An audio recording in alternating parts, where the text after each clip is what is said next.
أعوذ بالله من الشيطان الرجيم. بسم الله الرحمن الرحيم.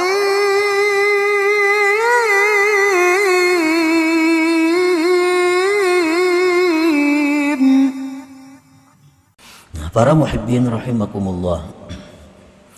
Qala ba'dul hukama at-tama' ala thalathati aqsam. Tamak itu 3 macam. Qismun mahmud wa qismun mazmum wa qismun ghairu mahmud wala mazmum. Ada tamak yang dipuji, ada tamak yang dicela, ada tamak yang tidak dipuji, tidak dicela. Macam-macam tamak. Al-qismul awal, macam yang pertama, tamak yang dipuji. Qaulihi ta'ala hikayatan an khalilihi Ibrahim alaihi salam, walladzi atma'u ay yaghfira li khati'ati yaumaddin. Seperti firman Allah mengisahkan Nabi Ibrahim. Nabi Ibrahim berkata, walladzi atma'u, bermula yang aku tamak, bermula yang aku ingini, bahwa Allah mengampuni dosa-dosaku di akhirat nanti. Nah, tamak dengan urusan akhirat itu dipuji. Selalu merasa kurang dalam hal urusan akhirat, selalu merasa bodoh, akhirnya rajin menuntut ilmu. Selalu merasa kurang tubatnya, selalu tubat kepada Allah. Nah, ini tamak juga, tapi dipuji karena tamaknya ini kepada akhirat. Wal qismu tsani, macam yang kedua, ayyashghalahu an ada'i awamirillahi ta'ala aw yurida jam'al mal litakatsur wat tafakhur.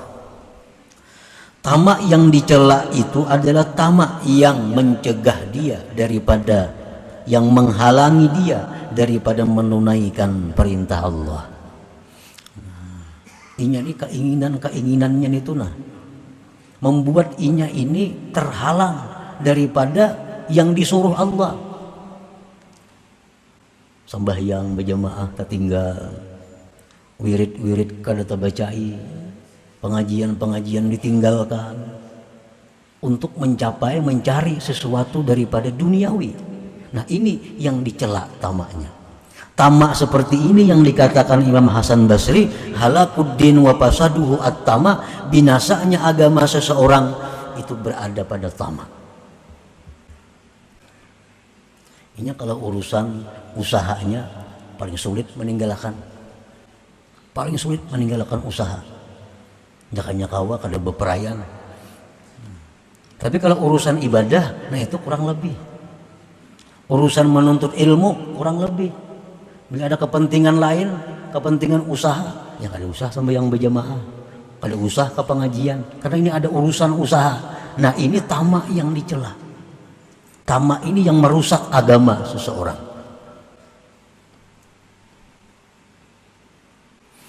Aw yurida jam'al mal litakatsur wat tafakhur, atau dia menghendaki mengumpulkan harta untuk berbanyak-banyak dan bermegah-megah. Nah, inya ini tamak. Waktunya bagus, pengajiannya kada tertinggal, berjamaahnya kada tertinggal. Tapi di waktu-waktu kosong dari kegiatan agama, inya mencari dunia untuk berbanyak-banyak dan mengumpulkan duniawi. Ini pun dicela juga. Alhaakumut takatsur hatta zurtumul maqabir. Kamu itu dilalaikan oleh berbanyak-banyak sampai kamu mati. Hatta zurtumul maqabir, sehingga kamu ziarah kubur, sehingga kamu masuk kubur artinya. Nah, ini yang dicela. Wal qismu tsalis, sebagian yang ketiga, dipuji kada, dicela kada, an la yatruka syai'an min an awamirillahi ta'ala wa la yurida bihi litakatsur wat tafakhur. Tamaknya seseorang itu kadang meninggalkan sesuatu dari yang disuruh Allah, dan dia kadang menghendaki berbanyak-banyak dan bermegah-megah. Ini orang anjuran Allah, seruan Allah dipenuhinya, dan inya pun berusaha kada untuk bermegah-megah, kada untuk menumpuk-numpuk kekayaan. Nah ini tamak juga, cuma tamak ini dipuji kada, dicela kada. Walakin tarkuhu afdal, tetapi meninggalkannya itu lebih afdal. Nah, para muhibbin rahimakumullah. Su'ila al-Ghazali hal yazidur rizqu bit-talab wa hal yanqusu bitarkit talab. Imam Al-Ghazali ditakuni, adakah berusaha itu menambah rezeki dan tidak berusaha itu mengurangi rezeki? Kalau kita berusaha, apakah itu menambah rezeki? Kalau kita kada berusaha, apakah itu mengurangi rezeki? Imam Ghazali menjawab, kalla, tidak, artinya tidak. Fa innahu maktubun fil lauhil mahfuz muqaddarun wa muaqqatun wa la tabdila li hukmillah wa la taghayyira li qismatihi wa kitabih. Karena rezeki itu sudah ditulis dalam lauhil mahfuz, ditakdirkan, diwaktukan, dan tidak ada yang bisa mengganti hukum Allah, dan tidak ada yang bisa merubah bagian yang dibagikan oleh Allah dan ketentuan Allah itu. Nah, para muhibbin rahimakumullah, jadi Allah misal membagi kita rezeki dalam satu minggu, diberi Tuhan kita rezeki misalnya sekian. Nah itu harus bisa dirubah, dikurang kada kawa, ditambah kada kawa. Tutup misalnya toko, kada mengurangi, karena isok mungkin 2 kali lipat pada biasanya. Hari Jumat hari tutup berusaha, karena itu sayyidul ayyam, karena itu hari akhirat. Hari Jumat itu disebut hari akhirat. Nah, kada mengurangi rezeki sedikit pun, kada mengurangi rezeki kalau kita percaya dengan apa yang ditentukan oleh Allah Subhanahu wa taala. Nah, usaha kada menambah rezeki, kada berusaha kada mengurangi rezeki. Lalu apa gunanya Allah menyuruh berusaha? Apa gunanya? Ya ayyuhalladzina amanu idza pantashiru fil ardi fa idza qudis shalah pantashiru fil ardi wabtaghu min fadlillah. Bila selesai sembahyang, pantashiru, bertebaranlah kamu di muka bumi, wabtaghu min fadlillah, cari anugerah Allah. Kan itu usaha. Allah menyuruh berusaha. Nah, sedangkan usaha kadang mempengaruhi dengan jatah rezeki kita. Apa gunanya berusaha? Nah, usaha itu kita disuruh oleh Allah litarattu bil iqab was sawab, untuk menimbulkan siksa dan pahala. Ada orang berusaha, usahanya baik, usahanya jujur, kadang melalaikan perintah Allah. Nah, ini usahanya jadi pahala. Pedagang-pedagang yang jujur itu hari kiamat dihalau wajahnya seperti bulan purnama. Nah, jadi Allah menyuruh berusaha itu hanya untuk menimbulkan pahala bagi yang usahanya baik, usahanya jujur, dan hanya untuk membuat siksa kepada mereka yang usahanya salah, usahanya melalaikan hukum Allah. Nah, jadi usaha kadang berfungsi. Orang yang berusaha dengan baik, dengan jujur, pahala fisabilillah. Orang yang usahanya salah, usahanya melanggar hukum Allah, fisabilillah, syaitan, di jalan syaitan. Jadi usaha itu hanya untuk menimbulkan pahala atau dosa. Nah, kita hari ini berusaha, kita ke pasar, buka toko, bisa dosa yang kita dapat, bisa pahala, tergantung keadaan. Kalau orang hari ini berusaha dengan tujuan bahwa keuntungan hari ini akan kunafkahkan kepada keluarga, membantu orang-orang sakit untuk sabilillah, maka usahanya itu di jalan Allah.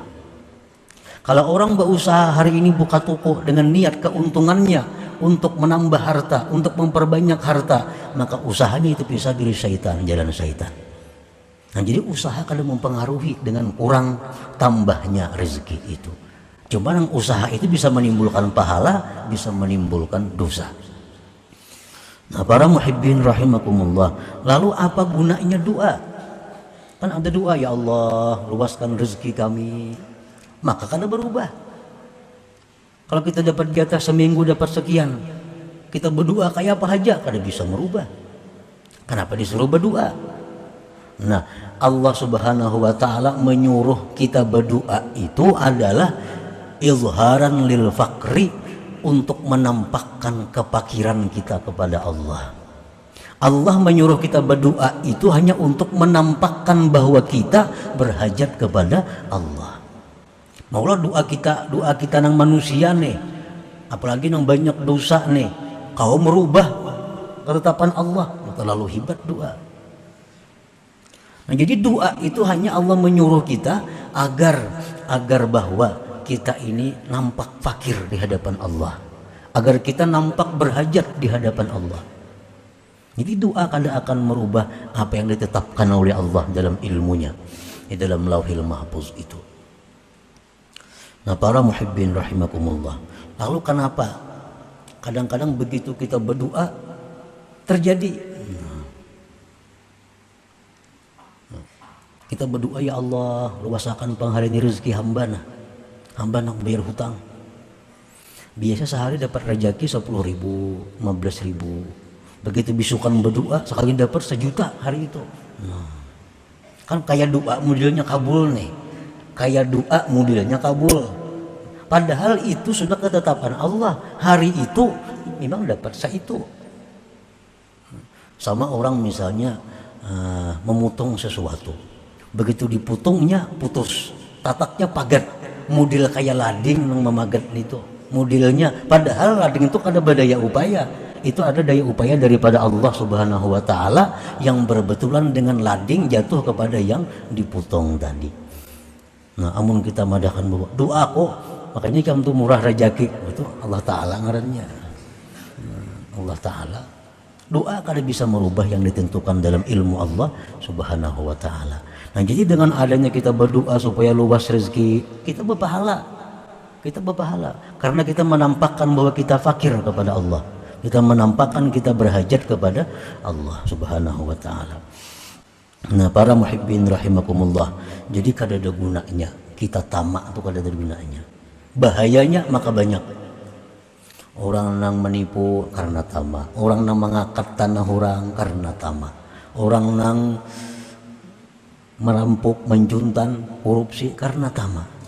Itu halakuddin, binasanya agama di situ.